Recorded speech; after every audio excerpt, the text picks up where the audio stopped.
Hey, Rockstar. Hello. It is so thrilling. I remember the first time we talked, I know I was shocked by how much we had in common. Yes, It so was much. totally cool. And then after we talked, we were all going through Messenger, sharing stuff again. And I knew we just had to have another call. And one of the things I was surprised by was we have tattoos. You both have tattoos. And I didn't notice this until I saw your video where you doing one of your many absolutely intense workouts. And as I told you, you inspired me to get off my butt and start working out again. And I've been doing it every day. And the Have biggest you? change I've noticed, yeah, the biggest change I've noticed is my fatigue is lower. I have more energy. And when you're talking about MS and hours downloads, that is not an easy feat. So the fact that I've had more energy, I've got more bounce, I'm much more focused at the end of the day. I can actually hang out with the kiddos. And I'm just like, it's just awesome. Yes. And when I see you basically prepare for the Ironman with one workout, I was like, man, if she's doing that stuff, what the hell am I doing? I can get off my butt. And you are a nurse. You often work 12-hour shifts, right? Yes, And you got two kiddos. I do. So, and you have ADHD, just like me. Yes. It's glorious. Oh, it's great. My mind currently feels like it's like on Mars, just like hanging on by a thread today. So it's going to be a great conversation. I certainly hope that we are able to bring you back down to earth. We're going to try. And if not, we're, floating above it. We have a better view than most folks. It's going to be great. So let's talk tattoos. Let's talk because you said something about having a I've got to very tell you special that one. I've got to tell you the Thumper story, but tell me about yours first. Okay. So I have six. So Six. I do. I got some catching up to do. I only knew about the one on your arm. Yes. So I've got the one on my shoulder, and then I've got one down my spine, one on each shoulder blade, and then one on each foot. Down your spine. Yeah, that was a great idea. So you were just kind of like, what are the most sensitive areas on my body? Let's start Absolutely, there. apparently. Like And your it was feet? one of the one down my spine was one of the first ones that I got too. And I was like, this is a terrible idea. Yeah. Are you familiar with the concept of eating the frog? Yes. And I absolutely did it. You ate the frog. I sure did. Man. Oh gosh. So I So, guess we can start at the beginning and then just well, see how it all develops. if they all have a meaning, They do. are all of them things that you can reveal? Yes, let's do it. All right. Okay. So the the first one that I got was on my left shoulder blade. It's like an infinity symbol with family written in it. Family is super important to me. That one's pretty straightforward. The one down my spine is a quote that says, "When the dust settles, only our footprints will remain." And I got that when I was in tech school for the Air Force. So my job in the Air Force was building like big munitions that go boom. I don't know if I can say like So you're certain also a things. veteran. I am. I was just an Air Force reservist. So, Just one week in a month, 2 weeks over the summer, I pulled some extra orders here and there, but you typically it was minimize fun. your experiences and your successes. Just the Air Force one. I That's don't feel like I did much. So, we had fun, we partied, but we built and you some, built big munitions. yeah, you Did know. you autograph each one so that No, we when weren't able to. it landed on an enemy, they're like, I'm gonna get her for this. But see, so here, I think the reason that I minimized that one is because I was working at a training base. So we built training munitions. And some of them were live, yes, but most of them were just like dummy bombs. So So in other words, you helped provide materials for people to practice with so that should they go into battle, decrease the likelihood of them dying warheads on because foreheads. they practiced first. Practice, practice. You know Yes, darn yes, well yes. how much that can help us. Anyway, I'm not Yes. going to belabor the point. Yes, yes. So you got that one from the Air Force. Yes. So that one is, I didn't want like the typical ammo tattoo that's like a piss pot or something, which is like it looks like a little, if you think of a bomb, like back in the day with like the round spherical bomb and then it's got like a little flame coming out of the top. That was like our little logo. I didn't want that or anything stereotypical of the Air Force. So Too that's the quote that I cliche. got. Exactly. Um, and that job is actually the reason why I became a nurse, because we were sitting in class one day, and as a way to increase morale or boost morale, we would watch B-52s carpet bombing like cities or Apache Well, helicopters that like always inspires me. blowing things up, and everybody in there is just like, yeah. And I was like, oh my gosh, I need to reverse my karma. I need to figure something out so I can help people instead of like Hey, we providing. just bombed civilians. Ah, yeah. I was like, this is not okay. So that's why I became a nurse. Um, that's a story for another day, I guess. But I've got that tattoo. And then the next one was on my right shoulder. It's a bird cage with 3 birds flying out of it. Because at the time, I was very well aware of 3 traumas that had happened to me sexually, and I was wanting to let them go. Now, as like I began to heal more, I realized that there was a lot more trauma that I had just repressed and didn't know about. So I still have those 3. I'm not going to add any more to that, but those were the 3 that I guess started off the healing journey. I didn't want them to hold me back, so I was uncaging them. Something, and I'm surprised I'm saying this, because there's only 2 other people that know this, is I had some sexual trauma when I was a kid that kind of recently surfaced and needed to be dealt with. And I was able to find somebody that I talked through some of it with yesterday. And it took a big leap of faith to trust this person. But I'm glad I accepted her help because it feels a little bit lighter having worked with her. But that's something I carried around since I was like 5. So I really hand it to you for noticing that and working with it, because that is some of the hardest stuff to look Yeah, at. it's not easy at all, but it is so, so worth it. It's like removing handcuffs and a straitjacket, Yes. because there is so much fear. I mean, it's affected my relationship with everybody, and I didn't realize it. But stuff has been coming up that is making me think about this stuff more, and then I'm realizing how it's stopping me. But before that, I thought, no, I got it handled, got it compartmentalized. It was just a transaction. But then you start realizing just how much it hurt and was upsetting, and then you got to do something about it. So the 3 birds, freedom, escaping the Freedom. cage. Absolutely. And for a long time, you build like your defense mechanisms and your ways of coping to deal with it.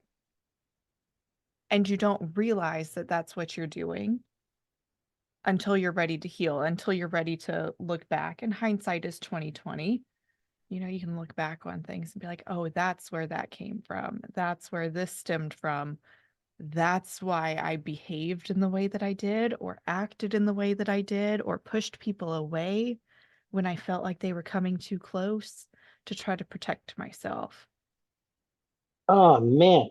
Once again, it's like we're reading off the same script. Every relationship I was ever in, I screwed it up somehow. It's like the moment I started to feel vulnerable, like I was getting attached to this person, well, it's not really working out, or I'm too busy, or I would Yes. just be a jerk. Yes. Or find like the littlest thing and be like, nope, that's a deal, like game Oh, well, over, deal that's how breaker, it's gonna done. be. I don't want any part of that. Yes. Yes. Even though, like, looking back, there were so many relationships that could have been beautiful if I had known that I was replaying these patterns because I didn't want to feel like I was making myself vulnerable, like you'd said. Oh, Or, this is gonna make me too happy. I'm not good enough for this. yes, all of those stories that are playing in the background because of that one thing that happened that, one of them I was way too young to understand it in the first place. But just because our minds don't understand it doesn't mean our bodies don't Oh, hold on our to it. our body especially holds on to the stuff we don't have language for. And until we are able to describe it and understand it in such a way where we realize this had nothing to do with me. I received the pain, but it's not my responsibility that it happened. It's my Yes. responsibility to figure out, how do I move forward with this? How do I get past it? How do I utilize it in a way that I'm reminded that my worth was not affected by this? And that's one of the hardest things for people to learn, because we grow up being taught to take things personally. I was just talking to a colleague earlier this week.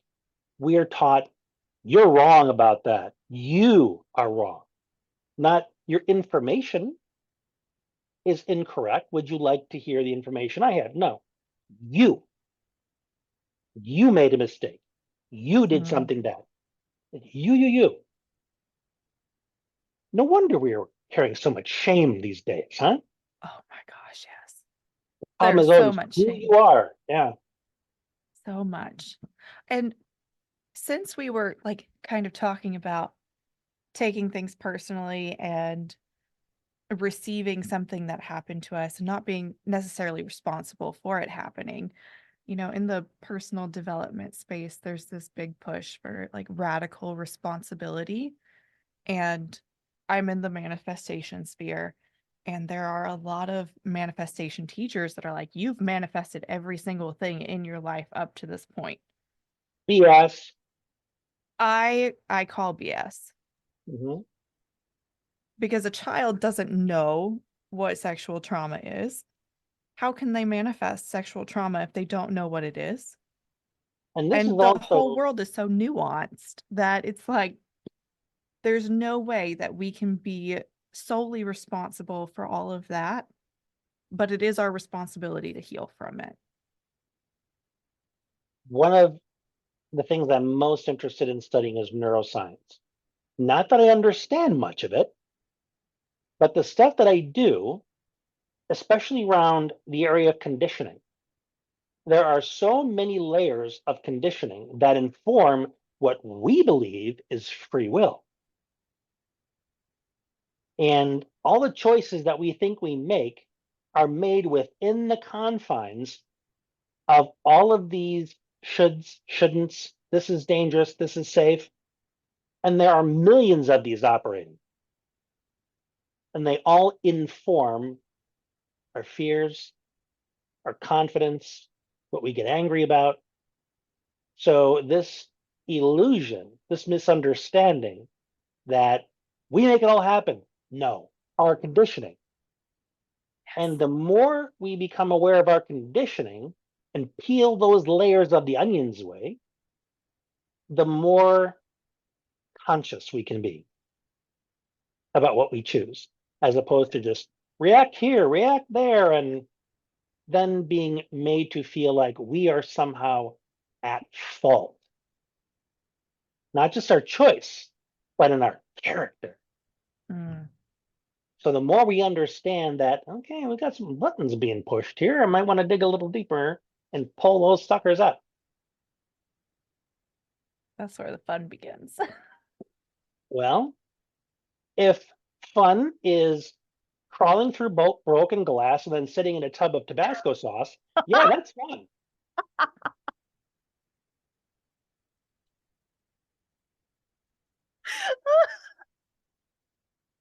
I wouldn't go I wouldn't go that far. I think it's fun. There are some moments like that, though, when you're releasing the trauma. Yes.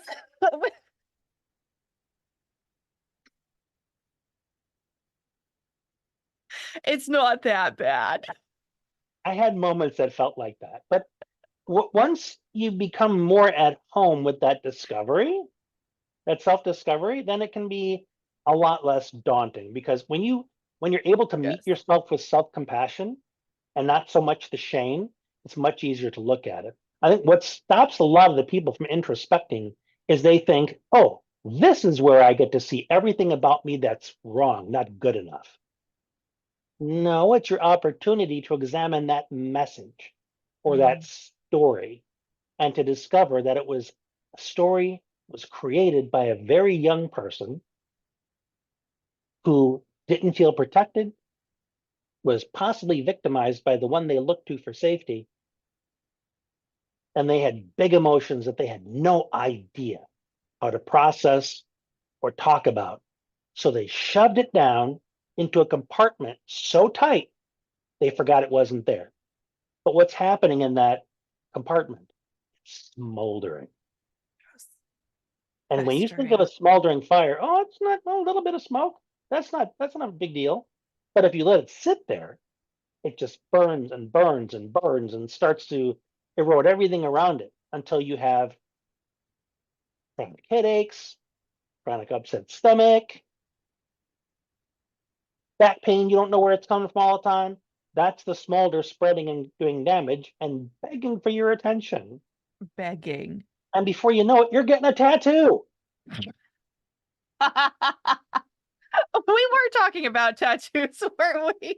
This is where the birds, right? The three Yes. birds, and that's how Yes. he kind of went down there. So Yes. tell me about your other tattoos, and then I can get into mine. All right. Okay. So we've talked about the ones on my back. I've got two on my feet, a sun and a moon to remind me of the balance between masculine and feminine. Um, I tend to get more into my masculine of like do, accomplish, meet my goals, do all the things. So I need a little bit of the feminine side, the mothering side, the nurturing side. So I have those on my feet to remind me to walk that delicate dance the delicate dance of embracing both because we all have both. Mhm. And I think that too was also something in my relationships that was because I was more in my masculine. I wouldn't attract men who were in their masculine. Or if I did, they felt like their role They was feel being taken threatened or from them. something. Not necessarily threatened, but just like they're like, okay, well, I guess you got all of this. You're a strong, independent woman. Yay. But I want you to need me too. I want you to want to be with me. I want you to want to rely on me. And that just wasn't something that I was comfortable doing. Yeah, dependency is, or that traditional role of men. I am the provider. I am the strong one. You are supposed to be the helpless maiden that I come home to every day with the bacon or Oh, whatever I'm, else I am yes, providing. not, that's not me.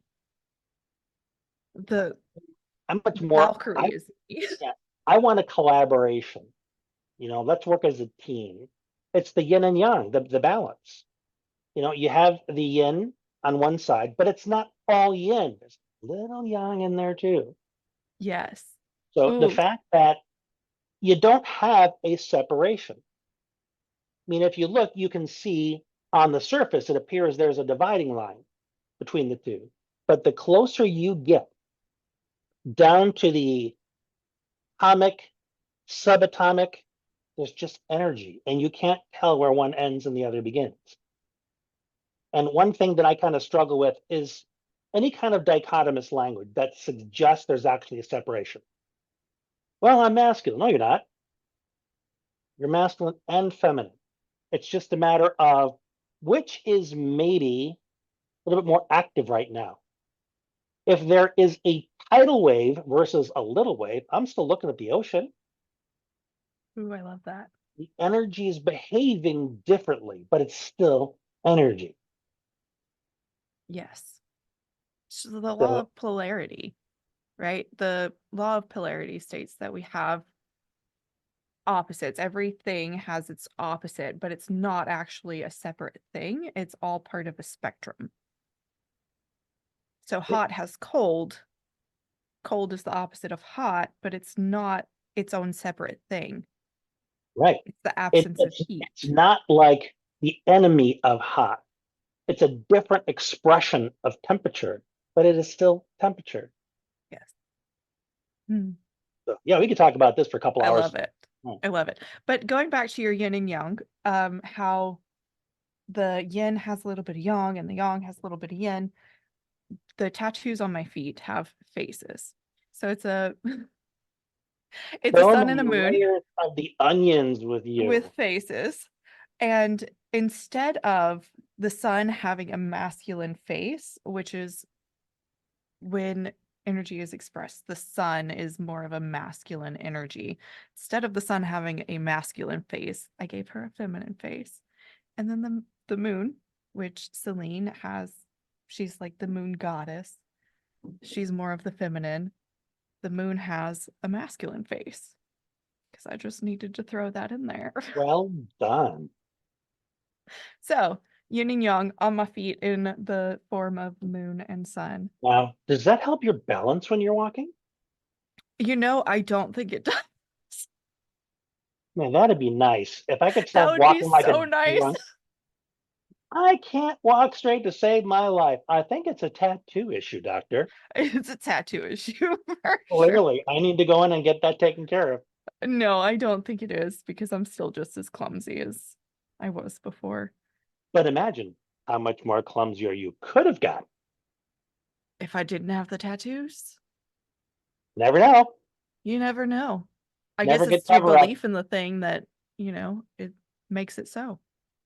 Which kind of just on a tangent here because my brain does that. I've been reading about like the placebo effect and stuff, It's such and an interesting concept. they're finding in some cases where the placebo effect is so effective, it almost makes sense to give them the dummy pill. Isn't And it crazy? when I was thinking about, people that have autism or ADHD and are very self-sabotaging, one of the reasons the placebo effect works is because the person believes it is possible to get better. When people are very self-sabotaging and they think something is beyond them, oh, I can't do that. Oh, there's no way I'm ever going to do that. That is often what is the difference between them and progress, not because they have a particular disability or a particular executive function issue, because they have written off the idea of progress, they stay stuck. So Yes. often just that belief in the possibility is an important first step. Yes.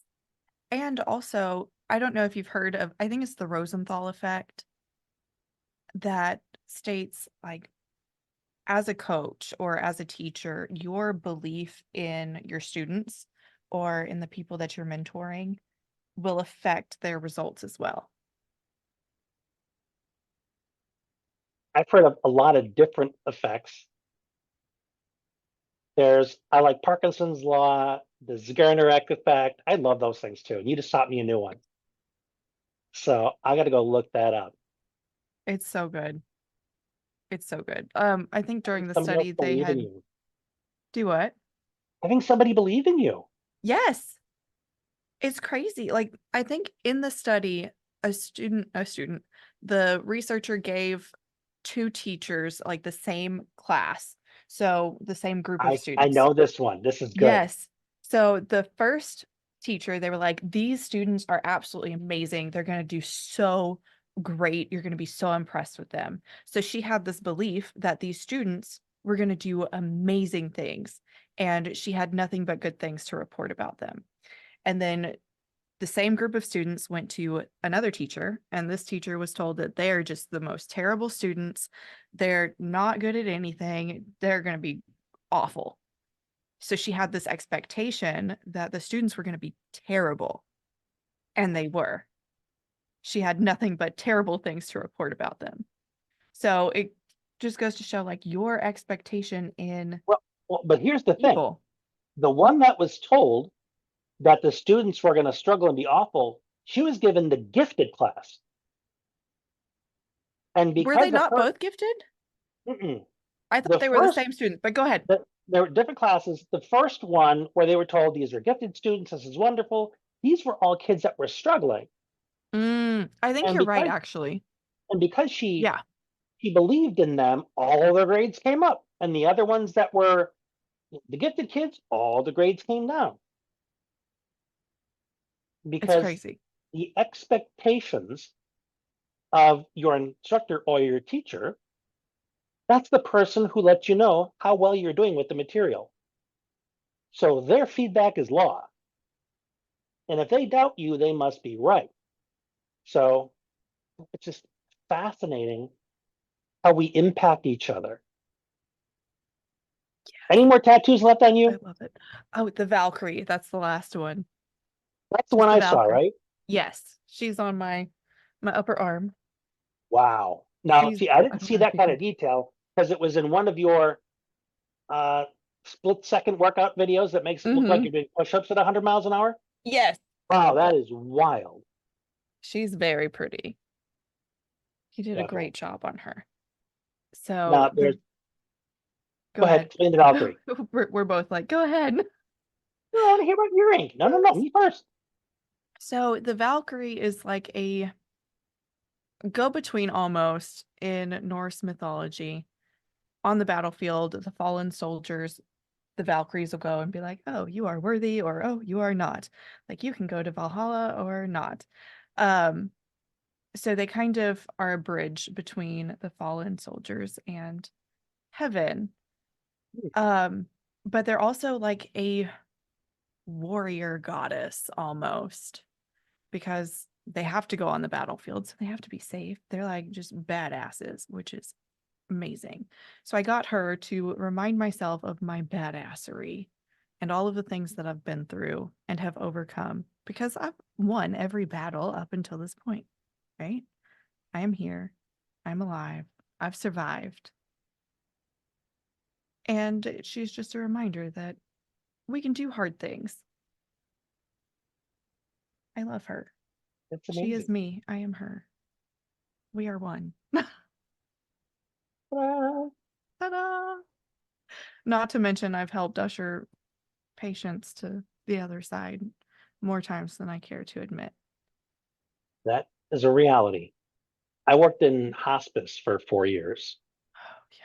It was my first job out of grad school.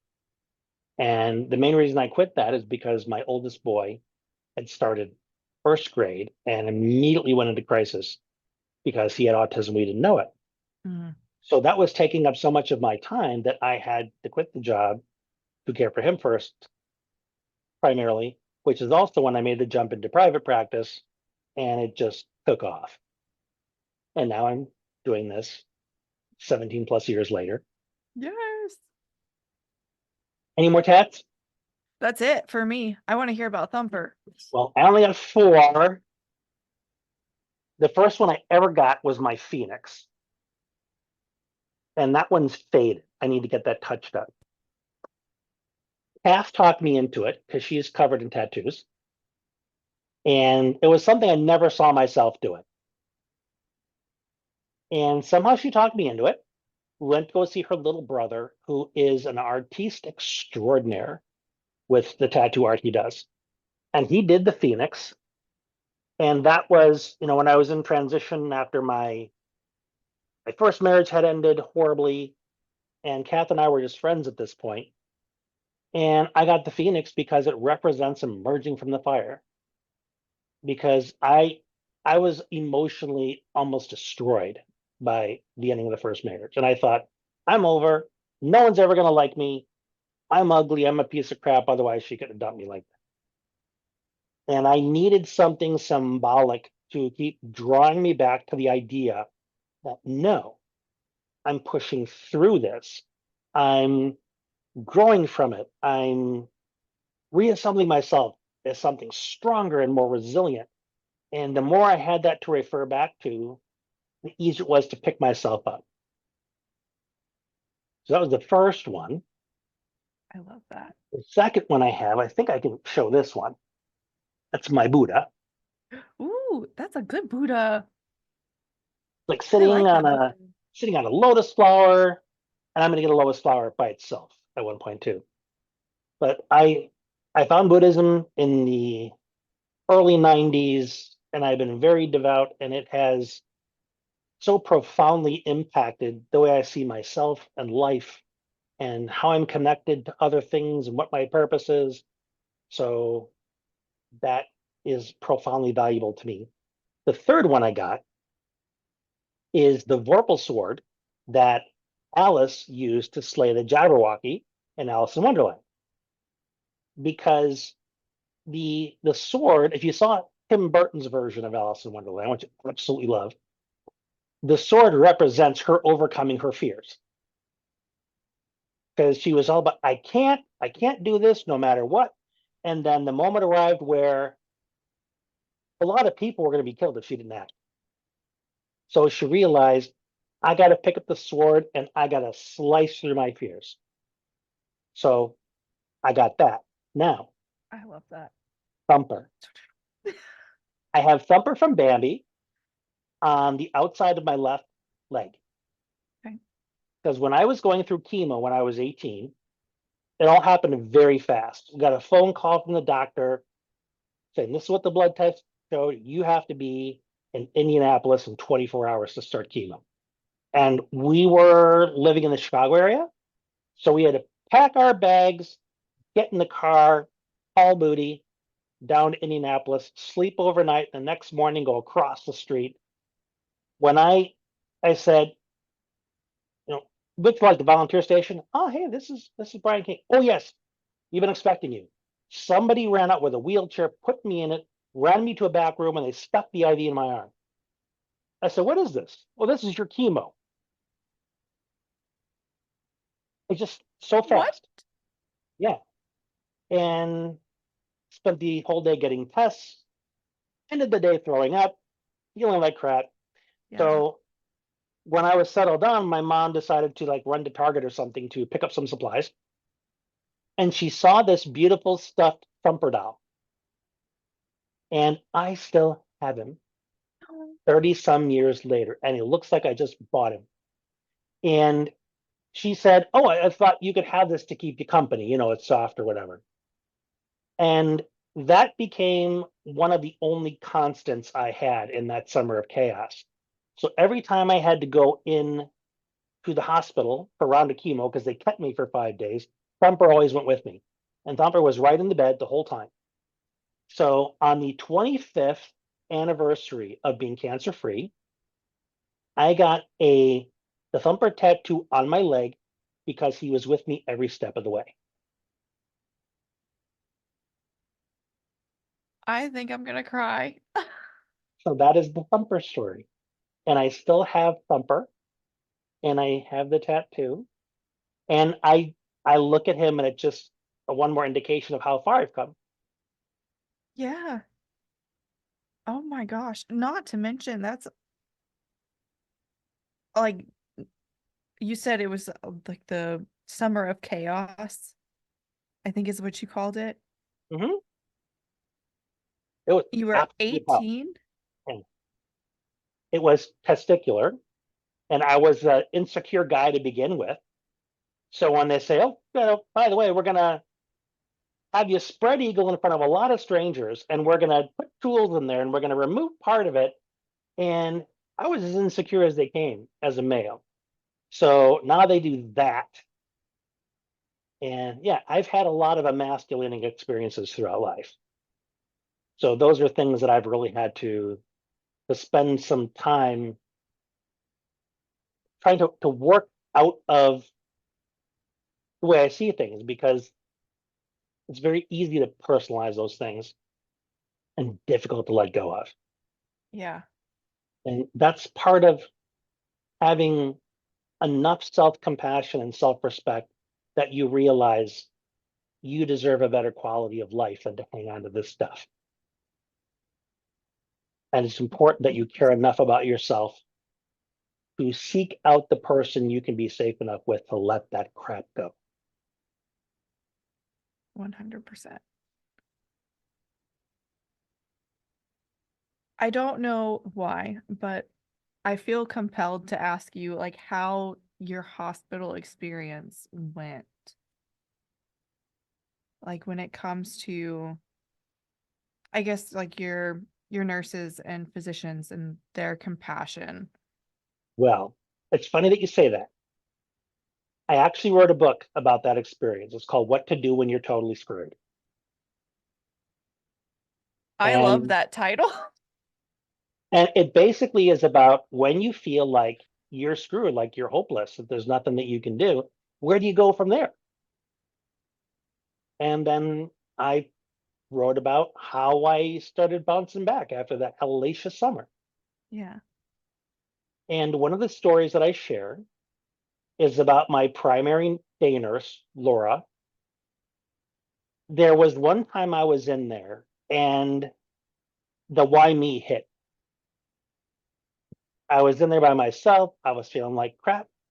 It was a situation where they had to put me in a room with somebody else. So there was a curtain between us. So the space I was in was a lot smaller. So I was feeling shut in, claustrophobic, even more alone. And I started thinking, why me? I'm a good person. I make people laugh at it. Why is this all happening to me? And I just broke down. And I don't know how long I was crying for before Laura came in and she saw this. She didn't say anything. She sat down on the side of my bed and she held my hand while I cried. And there are no words to describe the value in that. Just another person making sure I wasn't alone while I was hurting. And some of the other nurses were just, militant bitches, and I just not liking their work and being grumpy and stuff. But she stood out in that whole experience. I tried to find her years later, but I couldn't, to let her know that I tell that story to this day because of how much it mattered. Yeah. And I I love that you remind had people, her. just remind people, it's not always being the smartest one, having the best answer, or being the strongest. Often it's being the most present.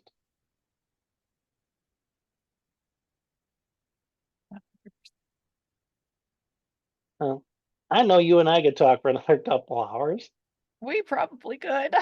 easily. Easily. It's amazing where this conversation went. Just talking about tattoos. I know. That is so cool. Man, we barely scraped the surface. Yes. And like we kind of went on a couple little side tangents, but they were all interconnected, It's which all connected. is amazing. And there was something else that I was going to say, and it's just poofed out of my mind. So maybe it'll come back. Maybe it'll stay on Mars where it is. Lord knows there's plenty of intrusive thoughts. If that one doesn't come back, I'll be 1,000 right behind it, right? That is for sure. It's fine. The mind is never a quiet place. If there's one thing we can count the mind on, count the mind to do, it's chatter endlessly. That's Yes. another conversation in itself. We're It going to have to is. talk again. It is. Oh my gosh. When people ask me, like, if I'm like silent for a little while, what are you thinking about? I'm like, do you really want to know? How much time have Do you you? got? Yeah, because Are you on any medications? How's me your currently, emotional no. health? No, you asked them. Are you Yeah. on? How's your emotional health? Because you're going to have to strap in if you want to Yes. hear what I'm talking about. Yes. You Because know, they'll be like, oh, look, the grass is blowing so beautifully. It looks like waves. And then the next thought will be something about like death. Like, where do we go after we die? Or if we actually really die, or if we go to another dimension, like, or do we just go to another reality? Like, does our consciousness jump to another reality where we are actually alive? It'll just be like, boop, boop, boop, boop, boop. And they're like, what? one of my Yes. favorite explanations is from Thich Nhat Hanh, Buddhist master, who died a Okay. couple of years ago. When they asked him about explain death and reincarnation, he said a cloud cannot die. It can become rain, or it can, disappear and become the humidity, or it can go into the river. But he said, but it can't not become nothing. He said it may not be a cloud anymore, it just becomes something else. Like for all of us, when we pass away, we become our respective atoms, the star stuff that we began with, maybe become food for the soil, just like we've been eating from the soil our entire lives. So, how are we any different from the very things that we consume? We are not. So, we can return to that. But we haven't gone anywhere. We just became something else. So, I still wish that something else could still have a TV remote, but we haven't figured that out yet.